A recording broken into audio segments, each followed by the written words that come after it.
Hey everybody, welcome back. Sorry for no video last week. I've been a little preoccupied because I lost track of time, like a moron. But yeah, last week had a crafting video planned, had it all ready to upload, and then my family decided to give me one of my Christmas gifts early because they were tired of having it blocking their wherever it was they were keeping it in their house. So yeah, probably just be best for me to show you what they dropped on me. That way, you'll get how I was easily distracted. That's it. That is a Photon Zero by Anycubic, and yeah. You can easily see how I was very distracted, and because I've been trying the past week, I've been trying to get it down pat on how to work on this sucker. And if you can't see this little pile of plastic here, I've already gone through all the filters that they give you in the starting kit, because yeah, most of them were trial and error. Only one failure, well, not only one complete failure. I'll say that, because turns out I don't really know what caused it, but sometimes the printing bed here will go down into the vat and it won't come back up. It'll keep printing layers. Basically, I guess I didn't get all the resin cleaned up out of it. It was like my third attempt and it got stuck, I think. But it's still working fine. You have to make sure. Clean the living crap out of your equipment. Even if you think you got it, keep cleaning it, because apparently it'll stick. I did not know this. So yeah, the whole week I have been learning to not do this, like not have things like that happen again, and only had been testing to see how small I can get things and how big I can get them and what's my limitations. So yeah, that basically sums it up. Also, as you can tell by the different setup here, and the mic is, for some reason I tried to do the mic pointing downward instead of pointing upward, because someone told me that helps better, looks better for videos. I don't really know if it is or not, so questions for later. Also, sorry about the one big light. As you can tell, my ring lights are over here and here. So I've got this like spotlight thing, this small positioning light that I got for another project coming up, which hopefully with the Anycubic I can make it a reality. I don't want to say too much because I got a feeling I'm going to jinx myself on productivity about it if I start talking about it. If I talk about it, then I won't want to do it. I hope this is making sense. This video is just kind of thrown together because I thought this is more interesting than me gluing two things together, because I have converted to the ways of the 3D printing. I'm not complaining about it. It's pretty damn cool. But this will not take over the entire portion of the channel. I mean, I'm still gonna 3D print like little weapons and helmets and things like that, little tiny bits and bobs that I can't craft normally. Or I mean, I'm still working on sculpting things because I'm still going to kit bash and green stuff and all that kind of thing. I'm even dabbling into a little bit of 3D sculpting. Might make my own minis one day. I mean, since I collect the things so damn much, why not give it a shot? And if I don't, then you guys get to see me fail and make a potato on the computer. But, it's probably, you guys are probably just sitting there, some of y'all are probably sitting there saying, just show what you've printed. So that's what I'm going to do. Because, yeah, this is probably boring, me rambling about the same crap over and over again. But, yeah, that's basically, my head's been, it's not been up my own butt for the first point, it's been up this thing. So, let's go on over here to the table and show you what I've made. And hopefully you guys like it. So, let's roll. Alright, hopefully you guys can see this. Alright guys, let's take a look at these. See, this is the very first thing I ever printed on this thing. It's the tester thing. And as you can see, it looks pretty damn cool. Now, some of the things that I did look at when I looked this up before I started using it, because I did not want to break it right out the box. Some people were saying that, like, you know, the prints and stuff, that this print was like not scaled correctly with the printing bed, because the printing bed on the Photon Zero is actually very, very small. I think it's one of the smallest.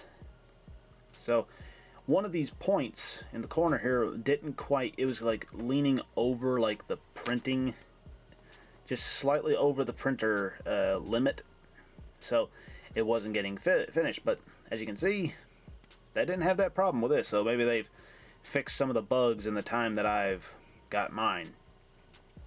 But yeah, this is really cool. This blew me away and my entire family. My mom actually really wants this thing. She just likes it. She thinks it's really cool. Also, the bottom of it is slightly bowed a little. I guess because where I pried it off the printing plate, but it spins. Just gives a little spin, which is really cool. Now, that was the cube was the first thing I printed. But the second thing that I printed, because I was looking on My Miniature Factory and my mini factory, and I found this, and I found this beautiful model of the Firekeeper from Dark Souls 3. If I can get it there we go. If I can get it to stay in focus. It's very well done. It's really, really cool. This is actually a scaled down version. It's actually supposed to be like an actual like figurine, I think. It's pretty big scale, but I scaled it down, and it still maintains a lot of the detail, which is beautiful. It's made by a creator known as a fellow known as Anton Berngard.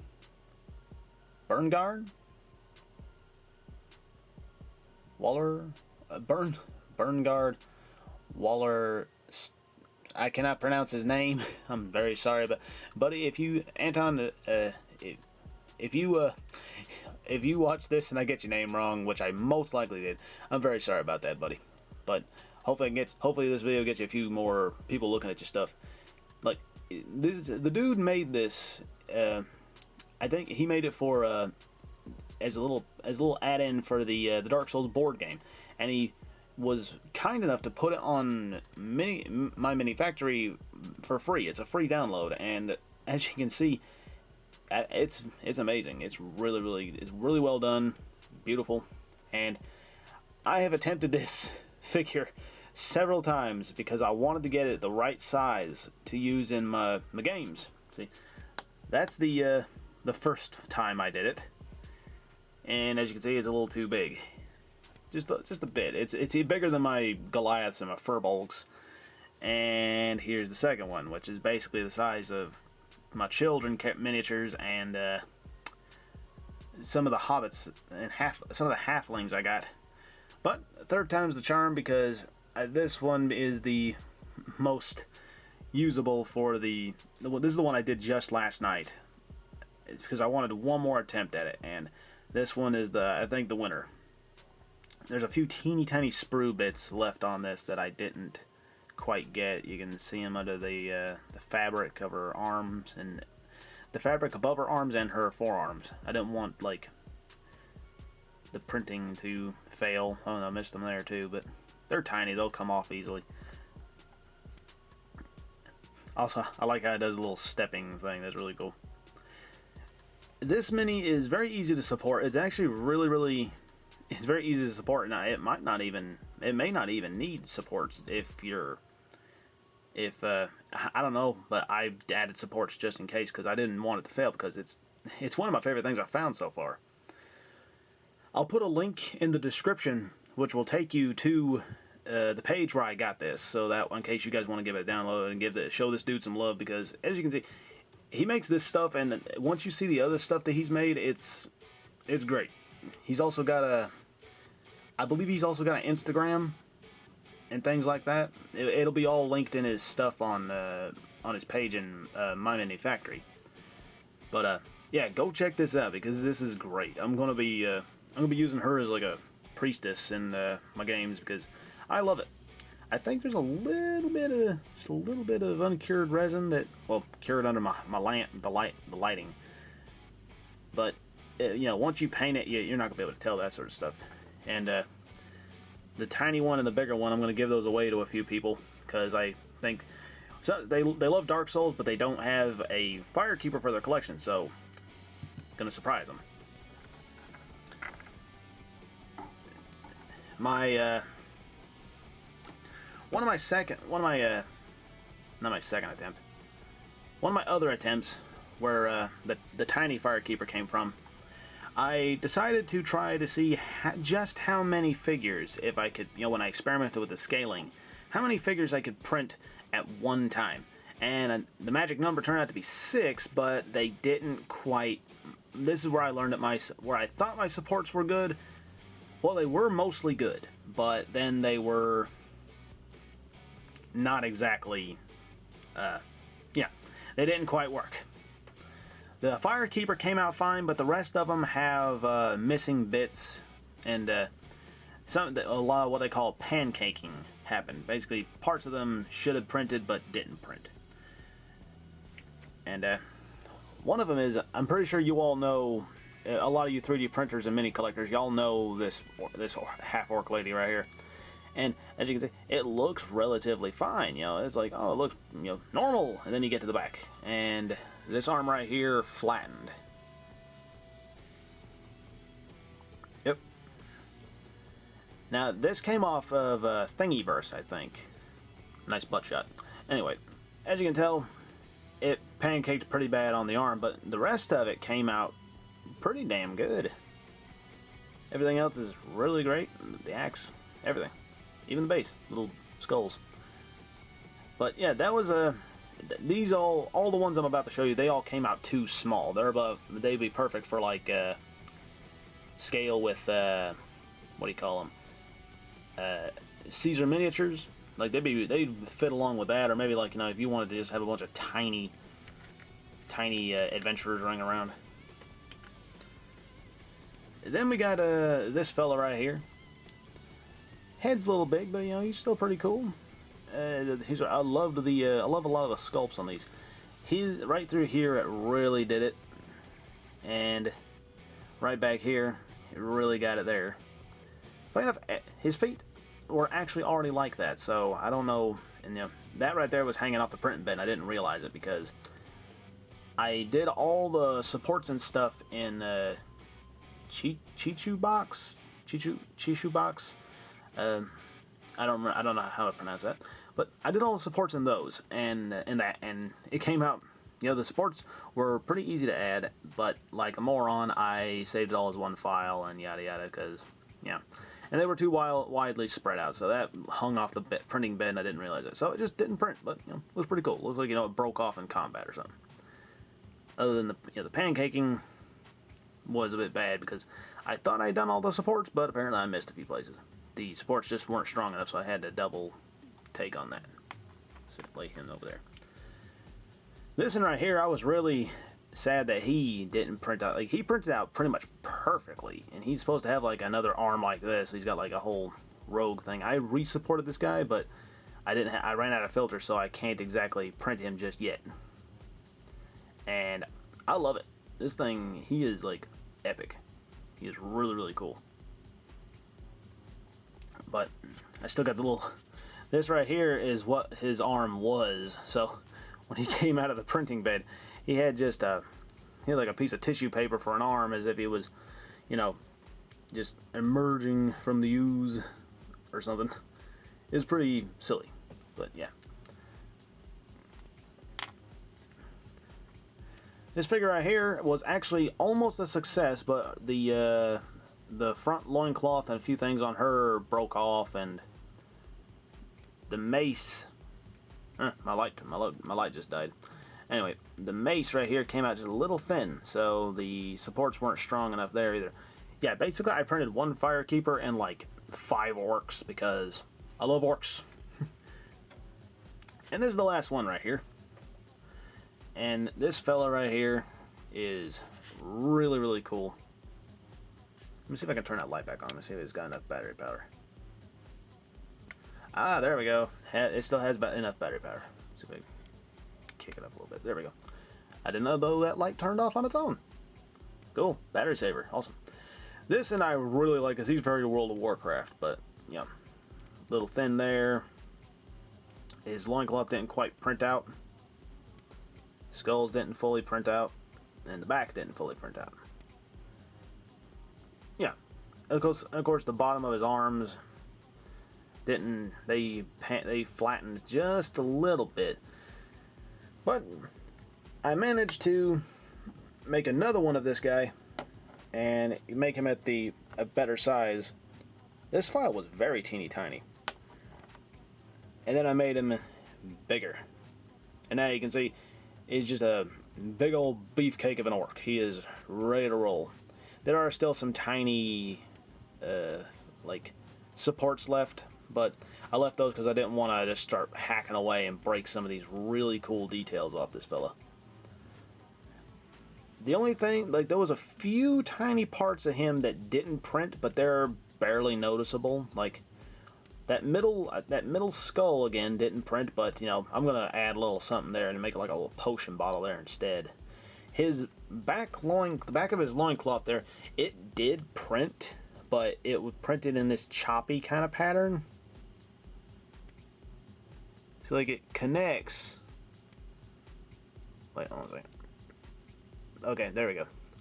It does connect, but it came up with these lines in it, which was not that bad. It kind of just looks like it's torn up a little bit, and during sprue removal, it snapped off. So if you get this model right here, I suggest maybe filling it in there. Did flatten on one part of his butt cheek there, so now he's got kind of a weird dimple in his ass. The orc with buns of steel. Hagar Steelbutt. That will be his name. Steelbutt. He is not happy with that. Anyway, jokes aside, I am blown away by... Oh, hit the camera. I'm just blown away by this, because this is the stuff that I dreamed of as a kid. Just, you know, like, being able to just make figurines and stuff at will. And sure enough, you know, here they are. Actually pulling it off. Hopefully this will... Yeah, not really any hopeful. I mean, it is. It's going to be a pretty cool step in a new direction. I'm going to be able to make all sorts of tiny things faster, and I won't have to, like, painstakingly sculpt them. Which, you know me, I'm a glutton for punishment. I'm still going to sculpt the teeny tiny things and try to put on these, but we'll get to that when it gets to that. I hope you guys enjoyed this video. It's just a little, you know, yakety yak video about where I've been, and you know, me showing off the new printer, because I'm as giddy as a schoolgirl on this one. This is really cool. It just blows me away. But I'm gonna try to put links to all the files that I've downloaded here, that I've, you know, all the free ones here that I have. And if you guys want to give them a shot, you know, give them a shot. This is like some really cool stuff, and these people who have made these figures, they are very talented, and they deserve all the support they can get. So if y'all check them out, let me know. I'd love to see what you guys come up with. Feel free to post it on the Crafters Guild or the 3D Printers Guild, which I am now a recent member of, and I've already begun pestering people with questions about how not to fail. But yeah, guys, check this stuff out. Hope you guys enjoyed it. I'll see you guys in the next one. I got some editing to do. So, bye-bye, guys. The light went out again. Perfect timing.